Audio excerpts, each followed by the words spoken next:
مولاي صل وسلم دائما أبدا على حبيبك خير الخلق كلهم. مولاي صل وسلم دائما أبدا على حبيبك خير الخلق كلهم. مولاي صل وسلم دائما أبدا. نحمده ونصلي ونسلم على رسوله الكريم. اما بعد فاعوذ بالله من الشيطان الرجيم. بسم الله الرحمن الرحيم.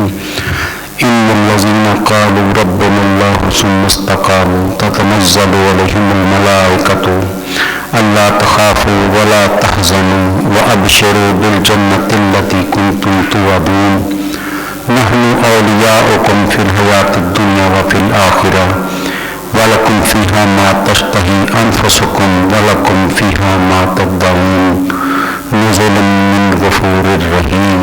صدق اللہ العلی العظیم وصدق رسولہ النبی الکریم. نحن علی ذلک لمن الشاہدین والشاکرین والحمد للہ رب العالمین. حضرت گرامی، اللہ تعالیٰ نے انسان کی ہدایت کے لیے انبیاء کرام کو مبعوث کیا. حضرت آدم علیہ السلام کی تخلیق کے ساتھ ہی نبوت کا سلسلہ شروع ہوا اور ہر دور میں، ہر بستی میں، ہر قریہ میں کوئی نہ کوئی پیغام پہنچانے والا، اللہ کا حکم سنانے والا رب نے ضرور بھیجا. اور قرآن بھی اس پر گواہ ہے کہ ہم نے کوئی بستی اور قریہ نہیں چھوڑا جہاں کوئی بات سنانے والا نہ بھیجا ہو. ایک ہی وقت میں دو تین نبی بھی دنیا میں رہے ہیں، مختلف علاقوں میں، خطوں میں اللہ کا پیغام لے کر آتے رہے. اور چلتے چلتے یہ سلسلہ جناب رحمت عالمین جناب محمد مصطفیٰ صلی اللہ علیہ وسلم کی یاد پر آ کر مکمل ہوا. آپ کو خاتم النبیین بنا کر بھیجا. آپ پر نبوت کا دروازہ بند ہو گیا.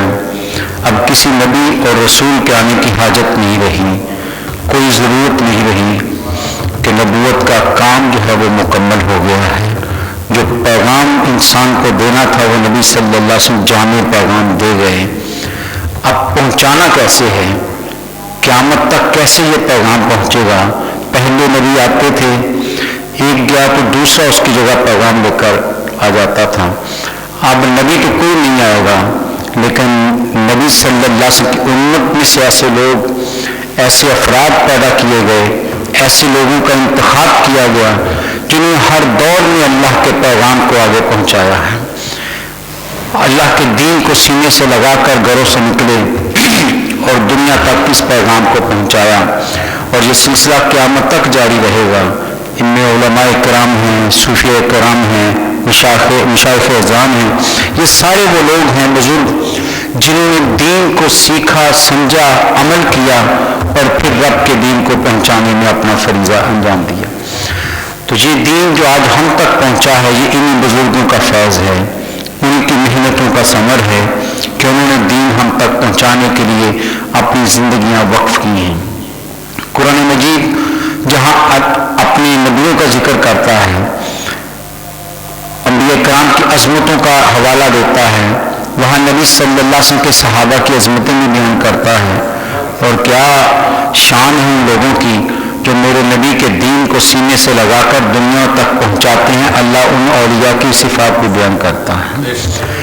ان برگزیدہ لوگوں کی خوبیاں بھی قرآن بیان کرتا ہے کہ لوگوں یہ ہیں وہ لوگ جو منتخب شدہ ہیں، نبی نہیں ہیں، صحابی نہیں ہیں، لیکن دین مصطفیٰ سے یوں وابستہ ہو گئے ہیں کہ انہوں نے تن من دن اس دین کے لیے وقف کر دیا.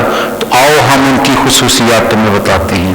ان کی تعریف رب عالمین کر رہا ہے، کائنات کا مالک ان کی تعریفیں کر رہا ہے.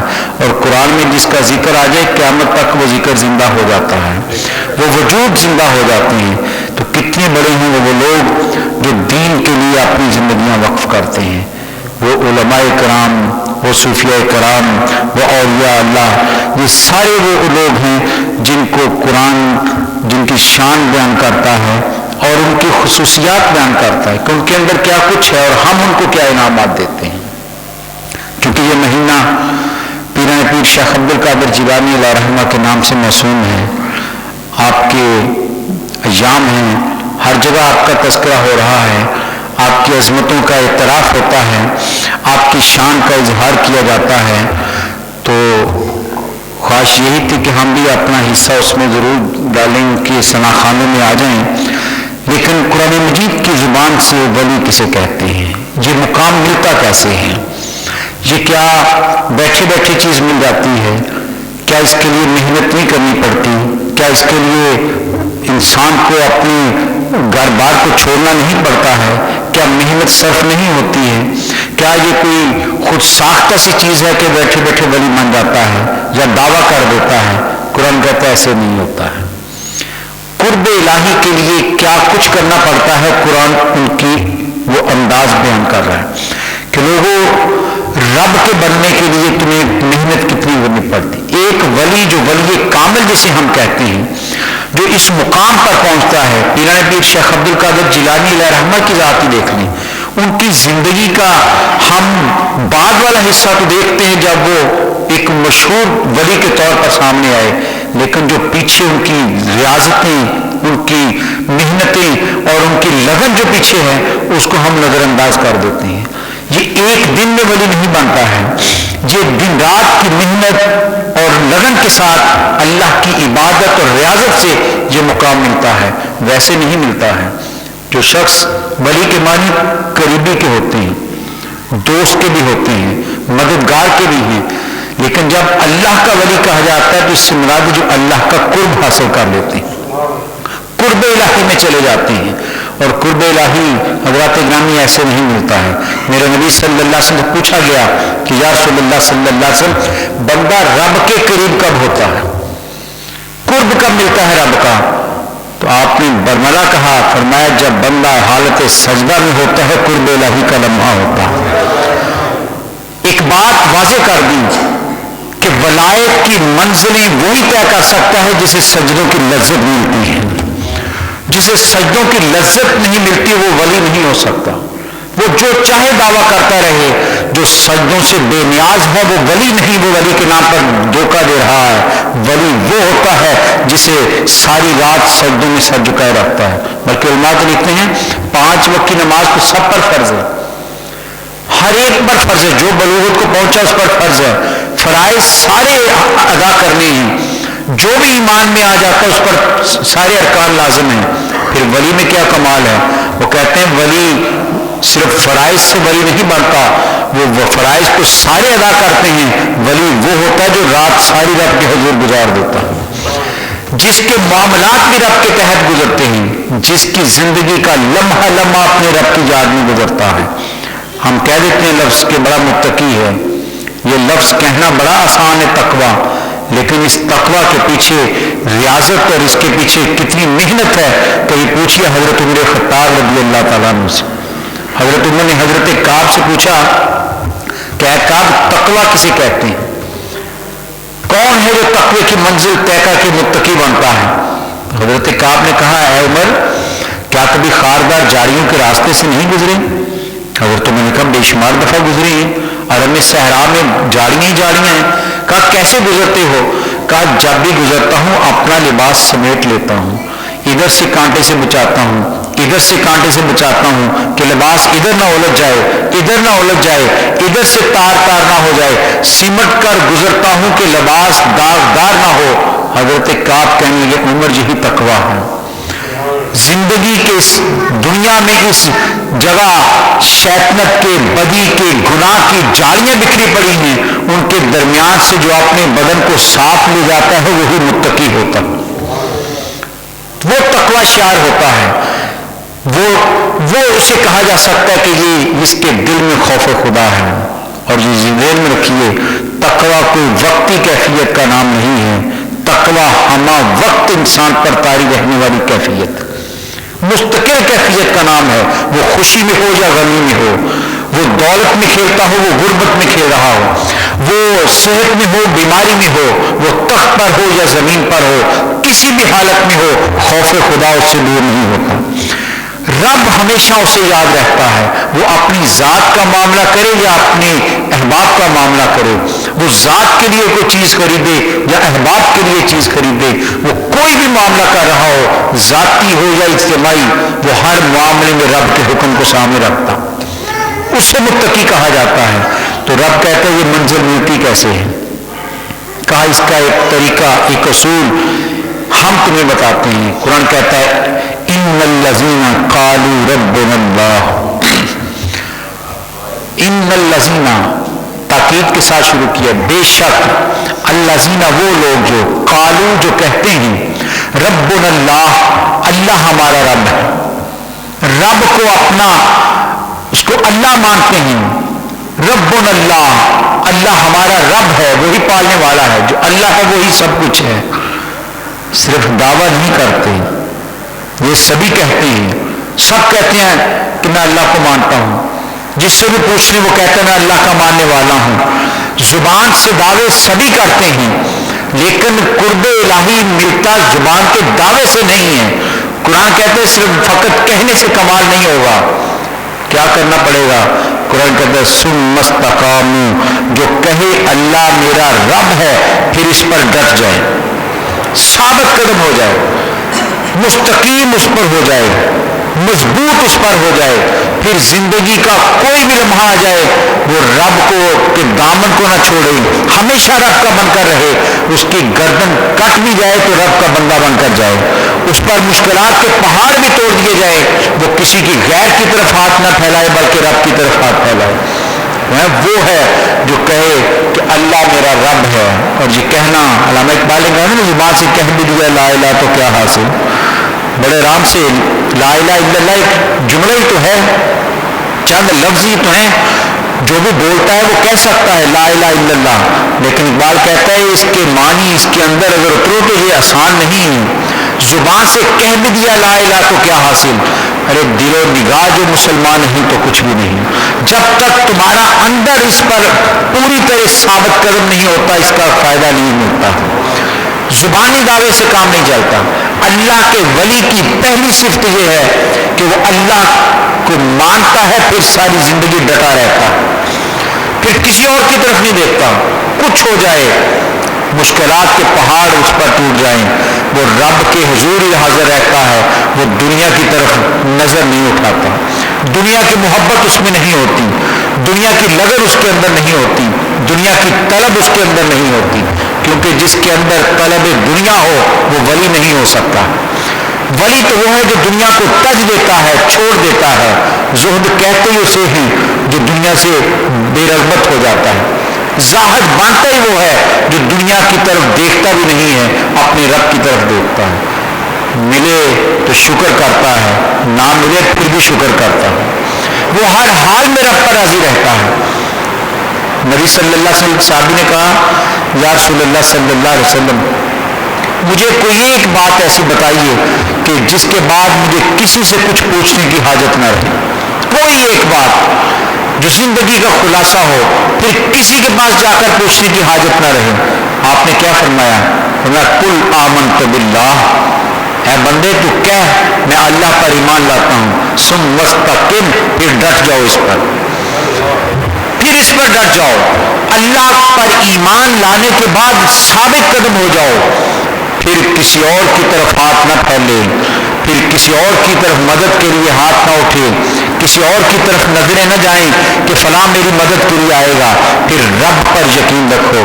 اور اگر دیکھنا ہو کہ یہ کیسے ہوتا ہے تو ابراہیم علیہ السلام کی زندگی پڑھ لو. سامنے دہتی ہوئی آگ نظر آ رہی ہے، اتنا بڑا الاؤ کہ پھینکنے والے بھی قریب نہیں آ رہے، دور سے پھینکا جا رہا ہے. لیکن جس نے کہا آمنت باللہ، میں اللہ پر ایمان رکھتا ہوں، اس حضرت ابراہیم علیہ السلام کا یہ عمل اس کے لیے نمونہ ہے کہ لوگوں آگ سامنے تھی، جبریل بچانے کے لیے بھی آیا ہے، لیکن کہا جبریل تجھ سے نہیں، جس سے حاجت ہے وہ دیکھ رہا ہے، جس سے حاجت ہے وہ دیکھ رہا ہے. آج اگر وہ مجھے آگ میں گرتا ہوا دیکھنا چاہتا ہے تو میں اس کی رضا پر راضی ہوں. یہ ہے آمنت باللہ کہ ڈٹ جاؤ اللہ پر. پھر آگ کی پرواہ بھی نہ کرو. اگر وہ کہے کہ بیٹے کی گردن پر چھری رکھ دو تو پھر ایک لمحے کے لیے بھی سوچو نہ. پھر خیال نہ آئے کہ بیٹا ہے, جوان ہے, ایک ہی ہے, کیا بنے گا. ایک وسوسہ بھی دل میں نہ آئے, کیونکہ رب کہہ رہا ہے اس لیے قربان کر دیا جائے. ثم مستقم, استقامت یہ بنیاد ہے تقویٰ کی, یہ بنیاد ہے ولایت کی. رب کو ماننے والے کی زندگی میں کبھی آپ یہ نہیں دیکھیں گے کہ وہ کبھی ادھر بھاگ رہا ہو کبھی ادھر بھاگ رہا ہو. وہ رب کا بن کر رہتا ہے, ساری زندگی اللہ کا بندہ بن کے رہتا ہے. پیران پیر شیخ عبد القادر جیلانی علیہ رحمہ آپ فرماتے یہ آسان منزلیں نہیں ہیں, اللہ تعالیٰ آزماتا بھی اپنے بندوں کو. خود فرماتے ہیں, کہتے مجھ پر کئی ہفتے ایسے گزرے جب کھانے کو ایک رکمہ بھی نہیں ہوتا تھا, ایک رکمہ بھی کھانے کو نہیں ہوتا تھا. اور فرماتے ہیں کبھی کسی کے سامنے جا کر ہاتھ بھی نہیں پھیلایا, کبھی کسی کے سامنے جا کر ہاتھ نہیں پھیلایا, رب کی رضا سمجھ کر برداشت کیا. کہتے ہیں کئی دفعہ تو یوں حالت ہو جاتی کہ گرنے والا ہو جاتا تھا, بے ہوش ہو جاؤں گا, لیکن رب کی رضا سمجھ کر, اس کی تقدیر سمجھ کر, اس کا فیصلہ سمجھ کر آمنا و صدقنا کہہ کر راضی رہتا تھا. اور دیکھ لو پھر رب نے بعد میں کیا کچھ انعامات دیے ہیں, پھر وہ کرم رب نے کیے ہیں کہ دنیا قیامت تک ان کے نام کو یاد رکھے. تو استقامت معمولی چیز نہیں ہے, یہ بڑا مشکل مرحلہ ہوتا ہے. سامنے تلوار لے کر دشمن کھڑا ہو اور اس کے سامنے حق بات کہنا, لا الہ الا اللہ کا اظہار کرنا. حضرت بلال سے پوچھے کوئی, آمنت باللہ کی اگر تفسیر پوچھی ہو تو حضرت بلال سے پوچھی جا سکتی ہے. کیا مطالبہ تھا امیہ کا, ایک ہی کہتا تھا بلال یہ عہد کہنا چھوڑ دو, یہ زبان سے جو تم کہتے ہو اللہ ایک ہے یہ کہنا چھوڑ دو, میں تجھے چھوڑ دوں گا. اور بلال کہتے تھے تم جتنے چاہے ظلم کر لو یہ میں نہیں چھوڑ سکتا. ثم مستقم, ثابت قدم ہو گئے. وہ ہنٹر مارتا ہے, وہ اوپر سے ہم اوپر ظلم کرتا ہے, گھسیٹتا ہے, پتھر رکھتا ہے باری سینے پر. روایت ہے کہ سخت گرمی کے موسم میں زرہ لوہے کی پہنا کر دھوپ میں کھڑا کر دیتا تھا. ظلم کی انتہا ہے, اور مطالبہ کیا ہے کہ رب کو ماننا چھوڑ دو. حضرت بلال کہتے ہیں جب رب کو مان لیا تم جو چاہے کر لو, میرے جسم کے ٹکڑے بھی کر سکتے ہو, لیکن اللہ کا لفظ میری زبان سے ادا ہوتا ہے. ثم مستقم, ثابت قدم یہ ہوتا ہے, ڈٹ جانا یہ ہوتا ہے. یہ نہیں کہ مشکل آئی تو کسی اور کے دروازے پر, تکلیف آئی تو مسجد چھوٹ گئی, نہیں, کچھ بھی حالات ہو گئی. ارے اس سے بڑھ کر آمن تو باللہ کی مثال کیا ہو سکتی ہے کہ پورا بدن لہو لہان ہو, سامنے 70 لاشیں اٹھا کر لے کر گئے ہوں, خود گھوڑے سے نیچے آ گئے ہوں, تلوار لے کر دشمن سر قلم کرنے کے لیے کھڑا ہو, اور وہ کہیں ایک مہلت دے دو. بیوی سے بات کرنے کی مہلت نہیں مانگی, بیٹے سے بات کرنے کی مہلت نہیں مانگی, بچیوں سے بات کرنے کی مہلت نہیں مانگی. امام عالی مقام نے کیا مہلت مانگی؟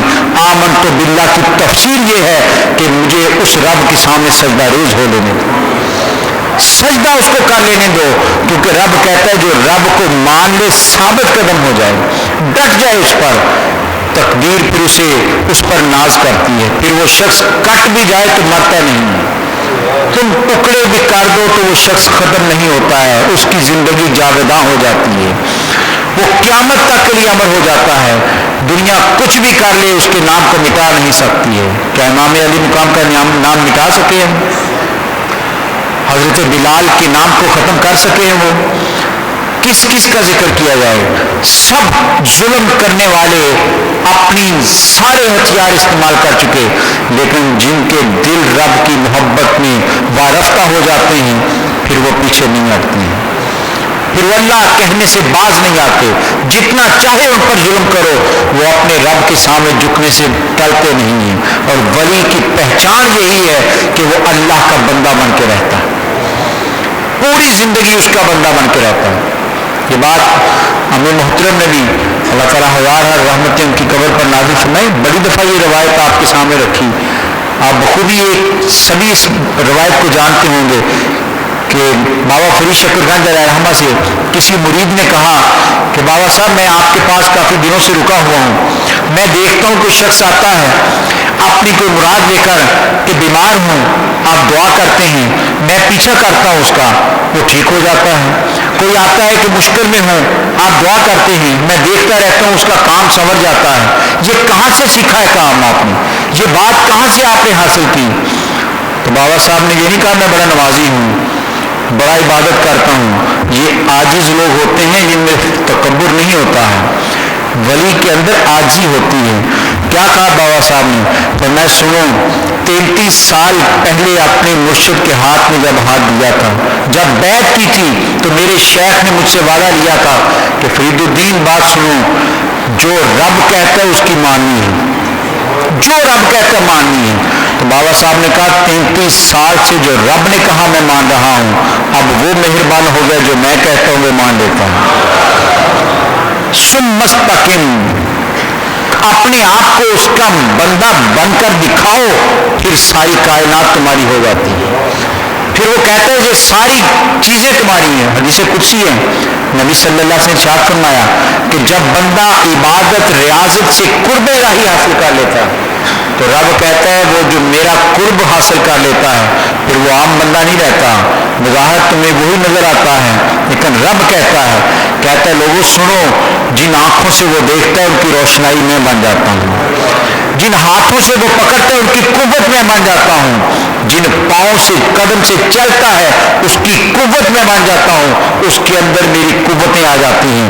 پھر منبر رسول پر کھڑے عمر خطاب جمعے کا خطبہ دیتے ہوئے 300 میل دور حضرت ساریہ کو کہتے ہیں یا ساریۃ الجبل، یا ساریۃ الجبل، اے ساریہ پہاڑ کی طرف ہو جاؤ۔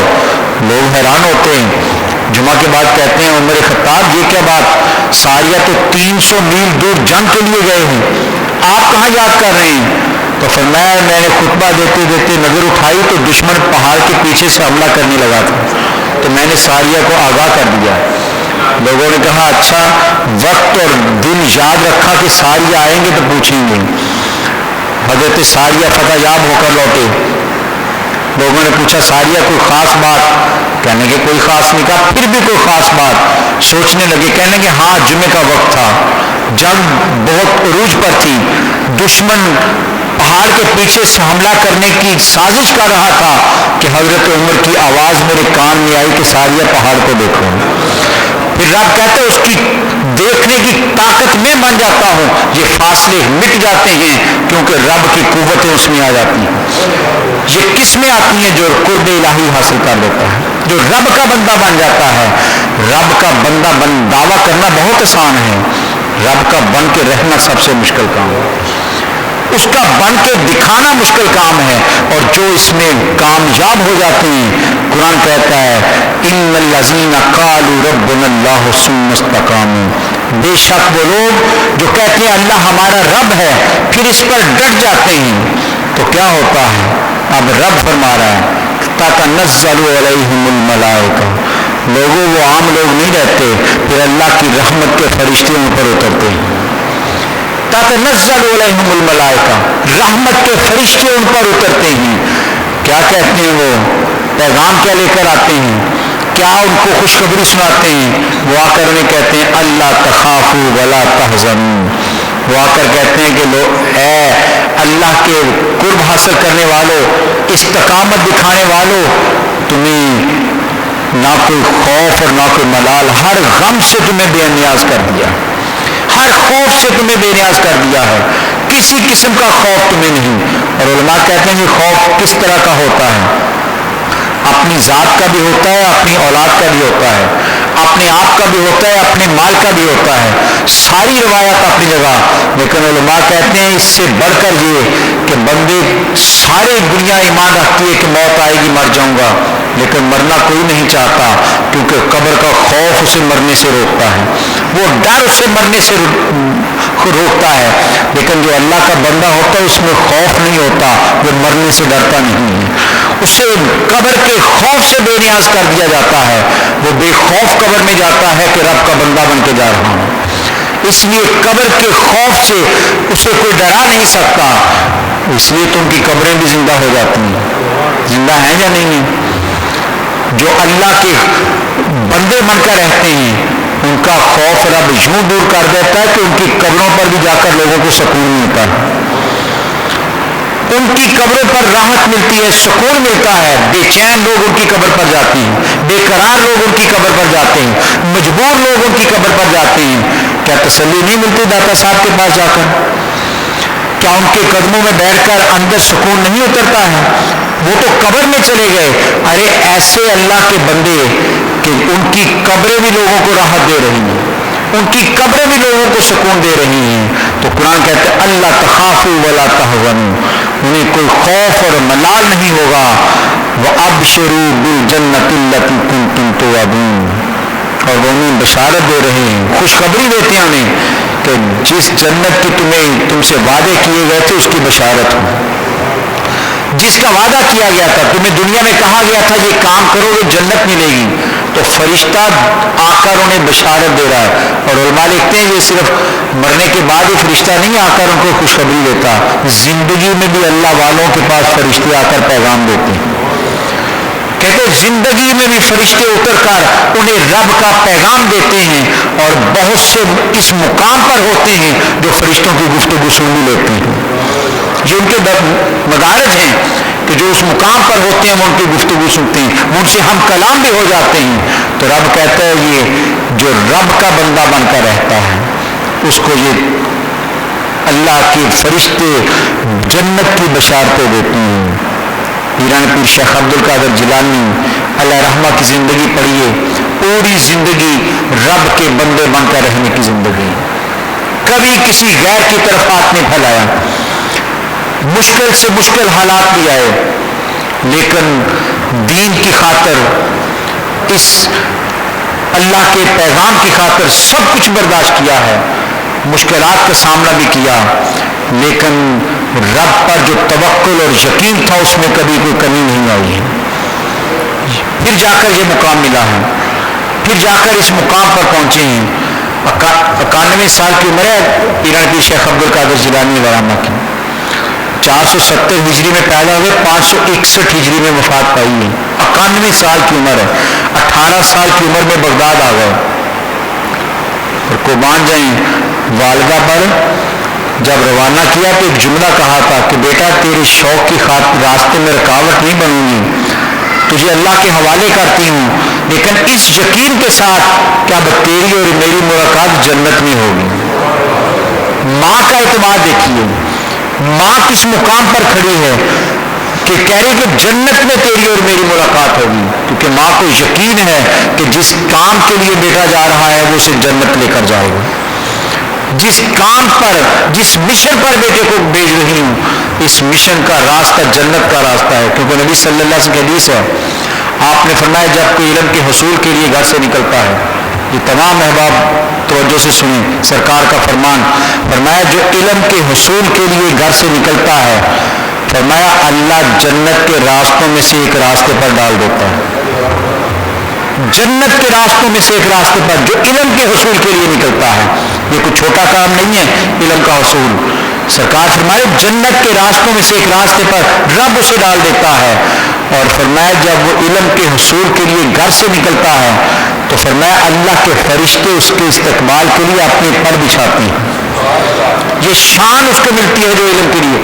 اور پیران پیر شیخ عبد القادر جیلانی علیہ رحمہ جیلان کو چھوڑ کر بغداد کو دولت کمانے تو نہیں جا رہے تھے، علم کے حصول کے لیے جا رہے تھے کہ علم حاصل کرنا ہے، علم بھی کون سا، دینی متین کا علم، دین کا علم حاصل کرنے کے لیے، تاکہ اسے سیکھ کر پھر لوگوں کو آگے تبلیغ کروں۔ اور پھر یہی کیا آپ نے، علم حاصل، خود فرماتے ہیں کہ بغداد کا کوئی ایسا دروازہ نہیں تھا جہاں کوئی صاحب علم موجود ہو اور میں نے اس کے دروازے پر دستک نہ دی، ایک ایک کے دروازے پر جا کر علم حاصل کیا ہے۔ کیوں کہ علم کے لیے خود چل کر جانے میں فضیلت ہے، علم حاصل کرنے کے لیے صاحب علم کے پاس جانے میں فضیلت ہے۔ اور پیران پیر شیخ عبد القادر جیلانی علیہ رحمہ خود فرماتے ہیں درست علما حتی کتب صرت کتبا، کہ میں نے اتنا علم حاصل کیا، اتنا علم حاصل کیا کہ رب نے مجھے کتب بنا دیا۔ اپنی ولایت کی بنیاد علم پر رکھ رہے ہیں، جاہل نہیں ہوں، بے خبر نہیں ہوں، بلکہ ایک بات اشارہ بھی کر گئے کہ لوگوں جو جاہل ہوتا ہے وہ بہک سکتا ہے، صاحب علم کبھی بہکتا نہیں ہے، اس لیے علم حاصل کرو کہ یہی تمہارے عقیدے کو مضبوط کرتا ہے، تمہارے نظریے کو مضبوط کرتا ہے۔ تو پیران پیر شیخ عبد القادر جیلانی علیہ رحمہ بغداد میں پھر آئے، علم حاصل کیا، اور روایت کہتی کہ علم حاصل کر کے کچھ سال بغداد سے باہر نکل گئے، صحرا میں چلے گئے، اللہ اللہ کرتے رہے، کافی سال صحرا نوردی کی، پھر واپس لوٹے تو خواب میں ایک روایت کے مطابق سرکار کی زیارت ہوئی۔ سرکار نے کہا عبد القادر میرے دین کی تبلیغ کیوں نہیں کرتے؟ کہا یا رسول اللہ صلی اللہ علیہ وسلم میں کیسے کروں، یہ سارے عربی ہیں، میں اجمی ہوں، میں کیسے ان کے سامنے زبان کھولوں، میری زبان ان کے سامنے کیسے چلے گی؟ روایت کہتی سرکار نے اپنا لعاب دہن ان کے منہ میں ڈالا اور کہتے ہیں کہ پھر مولا علی تشریف لے آئے۔ انہوں نے کہا بیٹے تم تبلیغ، کیونکہ ان کی اولاد ہیں، حسنی حسینی ہیں، کہ بیٹا تبلیغ کیوں نہیں کرتے؟ کہا میں نے یہی بات پھر رکھی، مولا علی نے اپنا لعاب دہن فرماتے میری زبان میں منہ میں ڈالا۔ کہتے ہیں اگلے دن اٹھا، جامع مسجد بغداد میں پہنچا، پہلا خطبہ دیا، پھر ایسا سلسلہ بنا کہ بغداد کی وہ مسجد چھوٹی ہو گئی، اتنا اجتماع ہونے لگا کہ شہر سے باہر اجتماع کرنا پڑا، ہزارہ لوگ سامنے بیٹھے ہوتے تھے، اور پیران پیر شیخ عبد القادر جیلانی علیہ رحمہ ان کو درس دے رہے ہوتے تھے، پورا دن مسلسل تبلیغ میں گزرتا تھا، کبھی قرآن کا درس دے رہے ہیں، کبھی حدیث کا درس دے رہے ہیں، تربیت کر رہے ہیں، اصلاح کر رہے ہیں، مسلسل لوگوں کو دین پہنچا رہے ہیں۔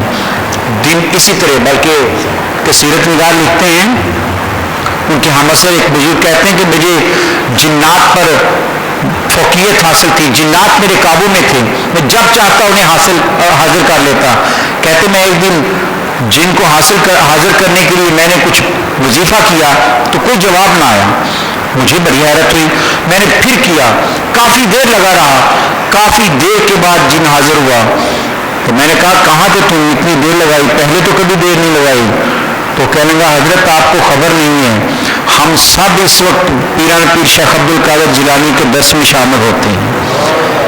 کہتے ہیں جنات، انسانوں سے زیادہ جنات ان کی مجلس میں ہوتے تھے، اور ہزارہ سیرت نگار لکھتے ایک ایک درس میں سینکڑوں لوگ کلمہ پڑھ کر اٹھتے تھے وہاں سے۔ یہ واعظ میں اثر تھا، یہ تبلیغ میں اثر تھا، اس لیے کہ دین کو خلوص کے ساتھ پڑھا تھا، للہیت کے ساتھ تبلیغ کی تھی، کوئی دنیاوی مقصد نہیں تھا، خالصتاً اللہ کی رضا کے لیے پیغام دیا تھا۔ اس لیے جب بات کرتے تھے کہتے ہیں ان کی مجلس میں بیٹھے جب آپ واعظ کر رہے ہوتے تو لوگ یوں ہوتے تھے جیسے اپنے آپ سے بے خبر ہو گئے، ان کی گفتگو میں گم ہو جاتے تھے اور اپنے آپ سے جو ہے وہ بے نیاز ہو جاتے تھے، اتنا اثر ان کے وجود پر ہوتا تھا۔ وہ پیران پیر شیخ عبد القادر جیلانی، ہم تو چند کرامات تک محدود ہو کر رہ گئے، لیکن پیران پیر شیخ عبد القادر جیلانی وہ ہستی ہیں جنہوں نے صرف تبلیغ زبان سے ہی نہیں کی، کتابیں بھی لکھی ہیں، جنہوں نے علمی کام بھی کیا ہے، تحریر بھی ان کی موجود ہے۔ کاش کہ ہم کبھی ان کی سیرت کو پڑھنے کی کوشش کریں۔ یہ اتنا بڑا مقام، اتنا بڑا جو عظمت ان کو ملی ہے، یہ کن ریاستوں کے بعد ملی ہے، کن محنتوں کے بعد ملی ہے، کتنی اس کے پیچھے شب و روز ان کی ماں کی دعائیں ہیں اور ان کی اپنی محنت ہے، ساری ساری رات عبادت میں لگے رہتے، کثرت سے روزہ رکھتے تھے۔ یہ ہیں وہ لوگ جن کے قرآن کہتا ہے کہ جب ثابت قدم ہو جاتے ہیں تو پھر اللہ کے فرشتے ان کو پیغام لے کر آتے ہیں، بشارتیں ان کو دی جاتی ہیں، اور قرآن یہیں پر بات کو ختم نہیں کرتا، فرمایا قرآن کا نحن اولیاؤکم فی الحیات الدنیا و فی الآخرہ۔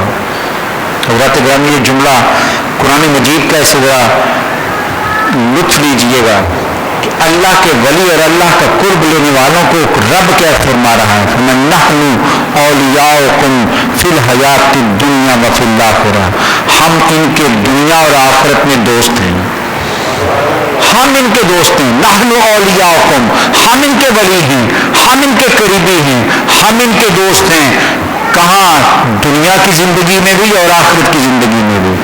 جسے رب اپنی دوستی کا اعلان کر رہا ہو. رب کہہ رہا ہو کہ ہم ان کے دوست ہیں. انہیں کس چیز کا خطرہ رہتا ہے؟ سب کچھ ان کے پاس ہوتا ہے. اقبال نے کہا تھا نہ پوچھ ان خرقہ پوشوں کی، ارادت ہو تو دیکھ ان کو، یدے بیضا لیے بیٹھے ہیں اپنی آستینوں میں. ان کے اوپر ایک چادر جس پر پیوند لگے ہوں، یہی نہ دیکھو کہ زمین پر بیٹھا ہے. اقبال کہتا ہے اگر محبت کی اور عقیدت کی نظر سے قریب آ کر دیکھو، یہ وہ ہیں کہ جو ایسے ایسے کمالات رکھتے ہیں کہ انسان دنگ رہ جاتا ہے. ان کے پاس ساری دنیا کی کنجیاں ہوتی ہیں. یہ کائنات ساری کے مالک بنتے ہیں کیونکہ اس کے بن جاتے ہیں جس کی یہ کائنات ہے. وہ کہتا ہے تم میرے بن جاؤ، میں دنیا تمہارے قدموں میں رکھ دیتا ہوں. ایک ایک ولی کے واقعات پڑھ لیجیے. حضرت ابراہیم آدم کا واقعہ پڑھ لیجیے کہ وہ ایک سوئی جو آپ نے پھینکی تھی ندی میں، کہا تھا اپنے وزیر سے نکالو، تو اس نے کہا حضرت کیا ہو گیا، بلا ندی سے سوئی بھی ملتی ہے. تو آپ نے اشارہ کیا تو مچھلی لے کر باہر آ گئی. کہا بتاؤ یہ حکومت بہتر ہے یا وہ حکومت بہتر ہے؟ جو رب کا ہو جاتا ہے پھر رب ہر ساری مخلوق اس کی ہو جاتی ہے، ہر چیز اس کا حکم مانتی ہے. اللہ تعالیٰ ہمیں ان اولیاء کرام کی سیرت کو پڑھ کر اس پر عمل کی توفیق عطا فرمائے. یہ ذہن میں رکھیے نسبت بزرگوں کے ساتھ بہت ضروری ہے، لیکن نسبت تب مضبوط ہوتی ہے جب ان کی سیرت کو اپنایا جاتا ہے.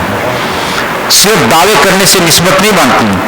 نسبت تب بنتی ہے جب ان کا رنگ اپنا لیا جائے، جب ان کی سنت پر عمل کیا جائے، جب ان کی سیرت پر عمل کیا جائے، جب ان کے کہے کو مانا جائے، تو پھر ہم کہہ سکتے ہیں کہ ہم ان سے نسبت رکھتے ہیں. فقط لکھ دینے سے کام نہیں چلتا. ان کے بن کر رہیے، کیسی زندگی گزاری تھی، کس طرح انہوں نے رب کی عبادت کی ہے، کیسے دنیا کو چھوڑ کر رب کے بن کر رہے ہیں، مشکلات کا بھی سامنا کیا ہے لیکن پرواہ نہیں کی ہے. جب یوں ہم اپنی زندگیوں میں ان کی سیرت کو اتاریں گے تو پھر وہ جو انہوں نے کہا تھا میرا مرید کہیں بھی ہو، جب وہ مجھے پکارے گا میں اس کی مدد کے لیے پہنچوں گا. کسی نے کہا حضرت جو آپ کا مرید نہیں ہے ویسے آپ سے محبت رکھتا ہے، عقیدت رکھتا ہے، اس کے لیے کیا حکم ہے؟ فرمایا وہ بھی جو مجھ سے عقیدت رکھتا ہے میں اس کی بھی مدد کو پہنچ جاؤں گا. نسبت مضبوط کیجئے، ان کی زندگی کو پڑھنے کی کوشش کریں. اللہ تعالی ہمیں پیر شیخ عبد القادر جیلانی علیہ رحمہ کی زندگی پر عمل کرنے کی توفیق عطا فرمائے اور ان سے تعلق کو مضبوط کرنے کی توفیق عطا فرمائے. مولاي صل وسلم دائما أبدا على حبيبك